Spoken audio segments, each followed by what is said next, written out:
अब नेक्स्ट चीज़ जो है कि हम सॉफ्टवेयर में एक्सपेंसेस अपने कैसे डाल सकते हैं। देखिए हमारे दो तरह से हमेशा एक्सपेंसेस होते हैं ना। एक एक्सपेंसेस वो वाले होते हैं जो रोज़मर्रा के होते हैं, जो रिपीटिंग होते हैं। और एक वो वाले एक्सपेंसेस होते हैं जो आज हो के फिर कभी नहीं होना। जो रिपीटिंग एक्सपेंसेस हैं उसके लिए हम यही कहते हैं कि आप पहले जाकर उसकी कैटेगरी बना दें। एड के सेक्शन में add expense, for example food एक मेरी कैटेगरी है। एंड देन मैं कह देता हूँ कि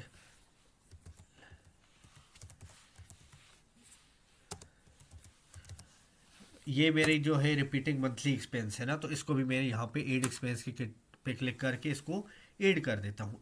एक्सपेंस ऐड करने का टोटल ये तरीका है। अब एक्सपेंसेस पे कैसे करने हैं।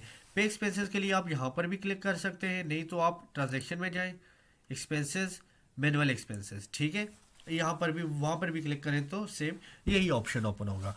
यहाँ पे ये देखिए आपको ऑप्शन मिल रहा है एक्सपेंसेस नेम के, कौन सी एक्सपेंस का नाम क्या है। जो फॉर एग्जांपल फूड है, 500 रुपये है। और आप साथ कोई डिस्क्रिप्शन लिखना चाह रहे हैं, कोई मेहमान आ गया था ABC, जो भी आप यहाँ पे लिख सकते हैं। देन यहाँ पे ये देखिए नीचे लिस्ट में डालना ज़रूरी है। अक्सर क्या होता है कि कस्टमर यहाँ पर ही ऊपर ही होते हैं और वो वहाँ यहाँ से सेव के बटन पे क्लिक करते हैं तो वो फिर सेव नहीं होता। यहाँ पे लिस्ट में डालना ज़रूरी है।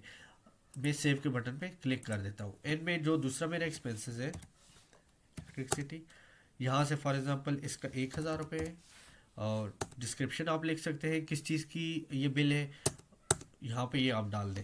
अब यहाँ पे एक और ऑप्शन भी है हमारे पास। अगर ये जो एक्सपेंस है ये आप कैश से नहीं करना चाह रहे, बैंक से करना चाह रहे। बैंक तो आपके पास जरी सी बात है, ऐड के सेक्शन में जाकर ऐड बैंक अकाउंट में आपने बैंक ऐड की होगी।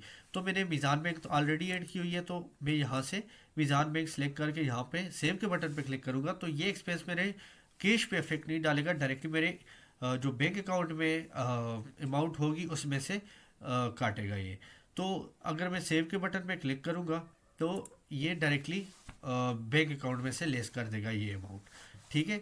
अच्छा, अब अगर मैं ये देखना चाहूँ, अपने एक्सपेंसेस की लिस्ट देखना चाहूँ, तो मैं रिपोर्ट में आऊँगा।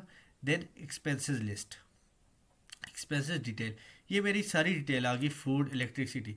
अब मैं अगर ये देखना चाहूँ कि इस पूरे मंथ में मैंने फूड में क्या क्या एक्सपेंस किए, तो मैं यहाँ पे फूड लिख लूँगा। देन इंटर प्रेस कर दूँगा। मैं यहाँ से अपनी डेट सेलेक्ट कर दूँगा और सर्च के बटन पे क्लिक करूँगा तो मेरा यहाँ पे फूड की सारी डिटेल आ जाएगी।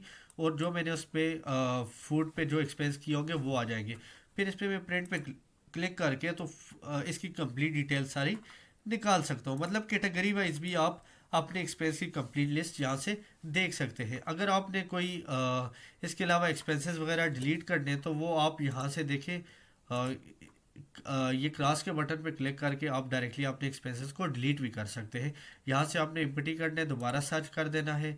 देन आपके पास ये ऑप्शन आ जाएगा, क्रॉस के बटन पे क्लिक करें, देन येस के बटन पे क्लिक करें तो आपके एक्सपेंसेस डिलीट हो जाएंगे।